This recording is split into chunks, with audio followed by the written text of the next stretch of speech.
Hey, my Legion, how y'all doing today? I'm here today to review um, a series review of the movie of the TV show Schitt Creek.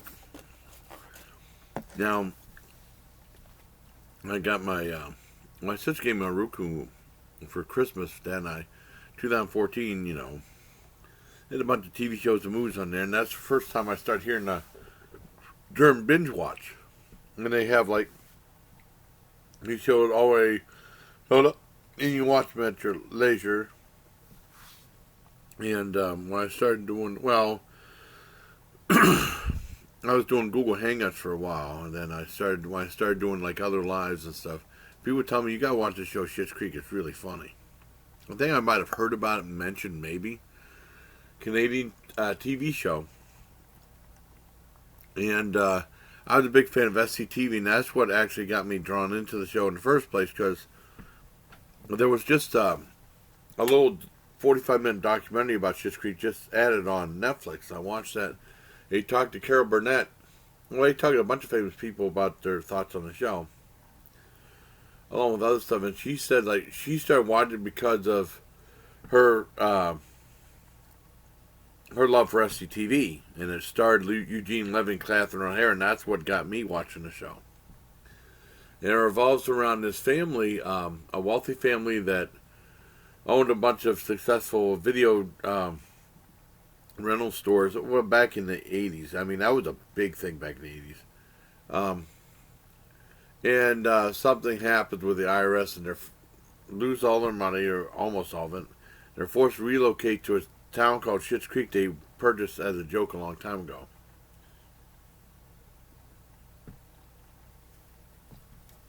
And they hook up in this motel, and they stay there, and it's about their bizarre experiences with the town. It's kind of like a Newhart, like a fish out of water type Newhart type thing. The town is very odd, just like with Newhart they had my brother Daryl and my other brother Daryl and stuff.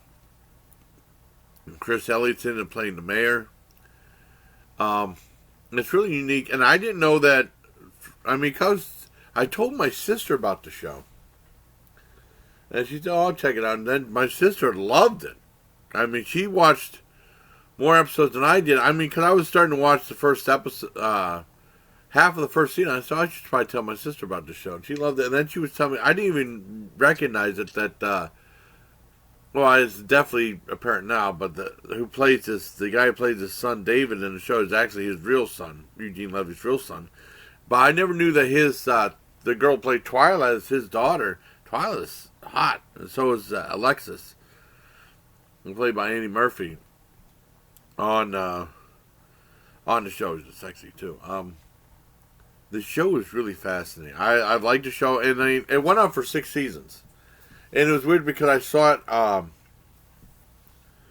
through 3 different streaming services. Finally, see the whole thing. I want to thank my friend Demonic Pretty for really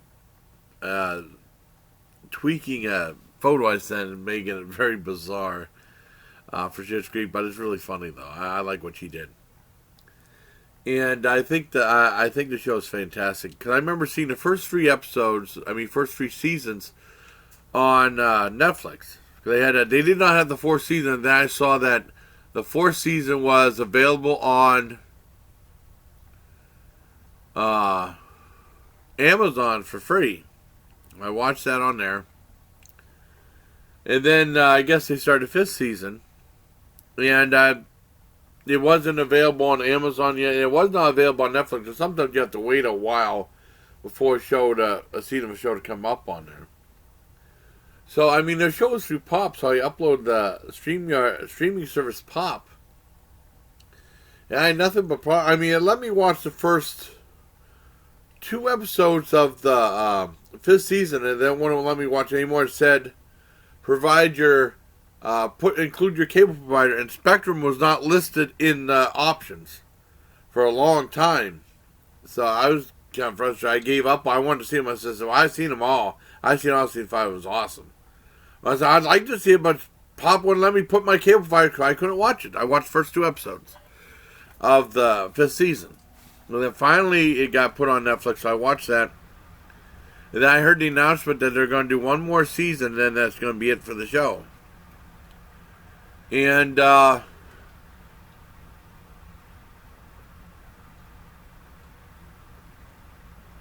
Pop is like, it's through Pop, the channel and stuff, and they put stuff up automatically, when it's aired and stuff. Like I said, I had a heck of a time getting it, that on Roku, because it wanted to do with my cable provider, nothing I can do about it. And finally I was screwing around, and I found that it was, finally put Spectrum on it, so I was able to watch it. And I found that was on Netflix now, but something happened to my Netflix, and it wasn't working.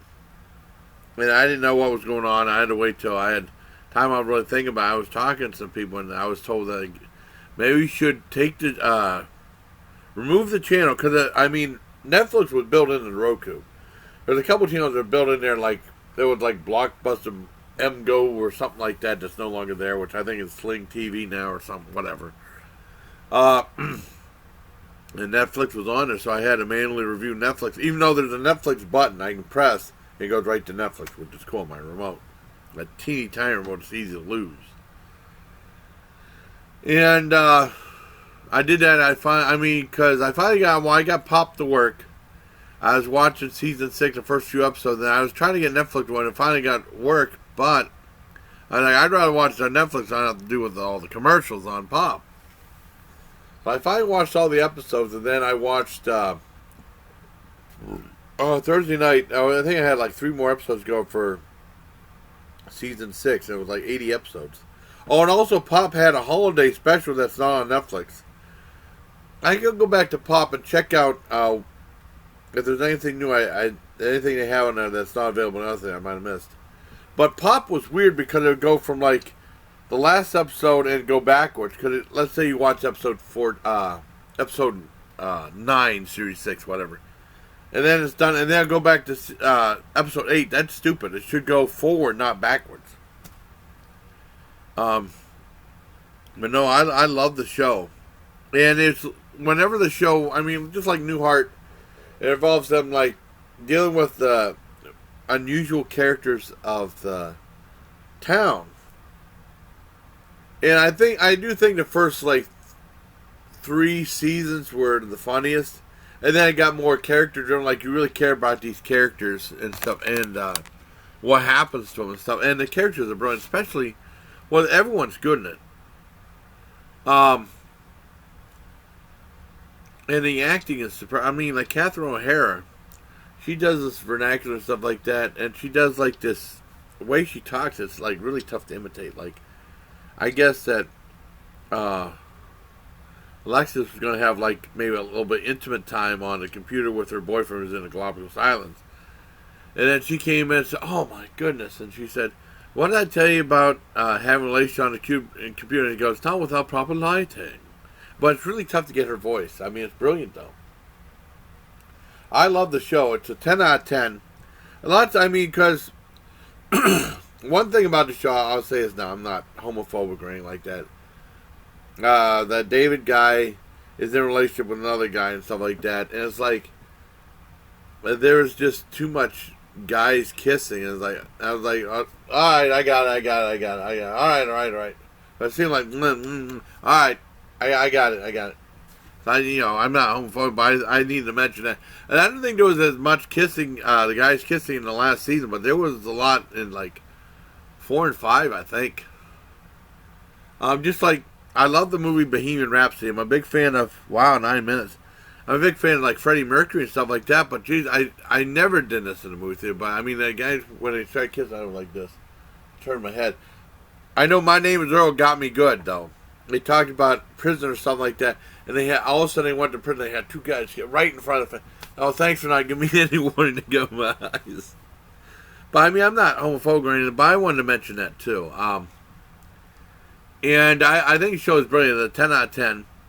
I could go back to Pop and see if there's anything that I missed. Like I said, they had a holiday episode on it that's not on Netflix. I don't think.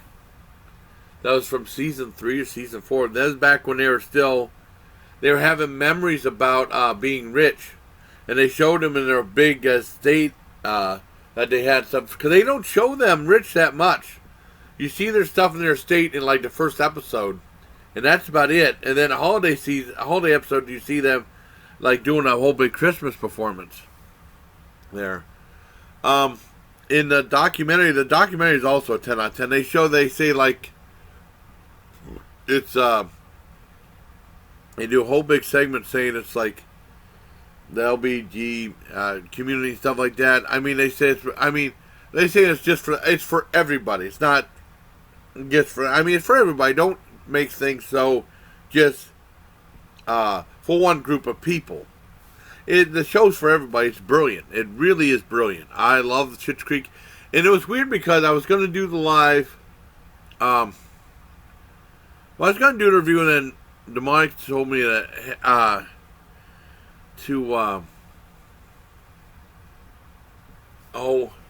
just wait before you use the thumbnail, because you wanted to do a neat little tweak to it. I'm going to send it to my sister. I think she'll think it's funny. But, I mean, it was weird because I was going to, I turned on the TV and I was going to flip the channels and stuff like that, and all of a sudden they showed one scene from, like, the second to last season. Like, did I click Netflix by accident? No, it was the CW. I didn't know the CW was showing reruns of it. But, one of the mega thing is, I mean, it's best to watch it, like, on Pop or Amazon or Netflix, because it's Canadian TV, it's uncut, and they have cursing and stuff in it. You want to see it in its real form, because I think that there'd be a lot of censorship in it, including, they say the F word in it. There's no nudity or no violence or anything like that, but I mean, there's cursing in it. So it's best to see it on Netflix or a place that would be uncut.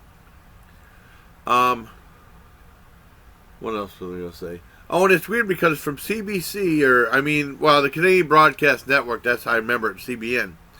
It was Channel 10. And when I was growing up, it had that traditional logo.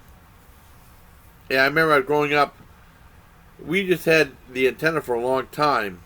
Even when I was little, back in the earlier 70s, we used to get Canadian TV channels. And it was like Channel 11, Channel 13, and Channel 10. Channel 13 was really tough to get. Some would be weird. And then I remember that one broadcast, the guy said Peninsula. And I always laughed at the little kid. I thought it was so silly. He said Peninsula instead of Peninsula. And that was my introduction to Canadian TV, was when they signed on, they'd have Hilarious House of Frightenstein on, one of the best shows ever. Horror-related kids shows ever. You know, that was a great, brilliant show. That was my introduction to Canadian TV. And whenever that was in the old house, and we went to the other house, we started getting Channel 10. And that was a CB. Yeah, that's the one I had the most knowledge of. And that used to have like shows like, I didn't watch a lot of the programming. I mean, they had like Friendly Giant. Well, I mean, I watched the kids show, Mr. Dressup was on there. And then, like, I remember on the weekends, they'd have like, on weekdays, that's how I got in trouble with my mom, because I'd be watching, they'd have a movie at 1 o'clock, and Mom would say, go outside, go outside, go outside, go outside. There was nothing to do outside. You know, I live in the country, to walk around. Am I allowed to come inside now? Nah, stay outside. She had a thing about me. Nuts. She's nuts. And they used to have, like I said, they have those kid shows, and they'd have it, 12 o'clock they have a show, FYI, for your information, which was their new show, which was actually really boring. Another boring show, but at 12:30 they'd have like a cartoon. At 1 o'clock they'd have like a movie, and they'd have like a big, it'd be like the $1 Million movie or something like that, and the guy would do like a lottery thing, or you win money on the show or something like that. And it was my introduction shows, like, and they usually showed the lower budget, the older shows, and in my introduction to they showed a lot of Jerry Lewis movies I've never seen before, like The Geisha Boy, and a lot of the Dean Martin, Jerry Lewis movies. I remember they'd seen Rockabye Baby or something like that on there, and some other programming. It was really cool. And then later on in whenever we had a TV upstairs that would only pick would pick up City TV, and City TV is even cooler because we didn't have cable. But Friday and Saturday night they'd have like a lineup of movies, and they would be uncut, like Private School, showing nudity and stuff like that. Seeing that movies like saw one of the Mondo movies. I don't know which one it was. That was bizarre. Or some of they show old movies. They have the Gamera. They had It's Alive, the one that Larry Buchanan did with the creature in the cave, not the mutant baby one. I mean, they have the Gong Show movies. There's a lot of uncut movies. At least that was something. Private School was a movie. They had some love story with Donnie Moston. I mean, not all dirty movies, but just obscure films. Somewhat obscure films. And that was our, like, that was kind of like our cable. So I hope but I think Schitt's Creek is absolutely brilliant. I love the show. I want to thank Demonic Pretty for doing the thumbnail. Check out the thumbnail if you get a chance. It's really funny. Sorry, I got to send it to my sister. Hope you like this review, and also like history of Canadian TV, and also like Saturday mornings, well, they'd have like rerun Saturday morning card. They rerun like Hilarious House Fright Night 9 o'clock, and I know they'd have like the other regular American. But I was always trying to watch that. And they had the Ralph Bakshi Spider-Man. That was my introduction to that show. That show was fantastic. And then on Sundays, I remember at 4 o'clock, they'd have the Bugs Bunny Roadrunner show. The hour-long, what's that? Hit the lights. It's not, on with the show. This is it. That show. I mean, they'd have some neat show. Now it's kind of like, I got to go back to school the next day. I'd get all bummed out. But I mean, I love Canadian TV. I have seen, like I said, SCTV brought me to Schitt's Creek. Like I said, I think a lot of the older kids, the older people like Catherine. I mean, Carol Burnett and stuff like that. That's what brought me in the show. I think. I don't know if that brought me to the buzzworthy about the show, or like the fact that. Well, people tell me how good the show was, but then looking at the scene, it had Eugene Levy and Catherine O'Hara. It's like a little bit of a reunion for SCTV cast members, which was really cool. And then Chris Elliott, I found Chris Elliott was in a little bit later in the show because he was the mayor of the town. But I love the show. I think maybe I think there was one scene at the end of the episode, the pitch. I think maybe that seemed a little bit fake. But that was my only real gripe with the show. The show is brilliant. 10 out of 10 for Schitt's Creek, and a little bit of my history with Canadian TV. Hope you like this video. Until next time, please take care, my legion. Now, I knew about it being uncut because they showed a scene from The Fog. It was a commercial about these guys getting killed. I remember seeing that. And then I remember seeing, that was the first time I saw Blood Beach. And that was uncut. I mean, I see some horror films, not too many. And Dad was saying, you guys see this, and it was like Funeral Home, but I already rented a Funeral Home. And that was a Canadian horror film. They showed horror films somewhat, but I just remember like mostly comedies on there, seeing that stuff on there. So I hope you like this review. Bye. Till next time, please take care. A long one, almost 19 minutes. Holy crap, holy.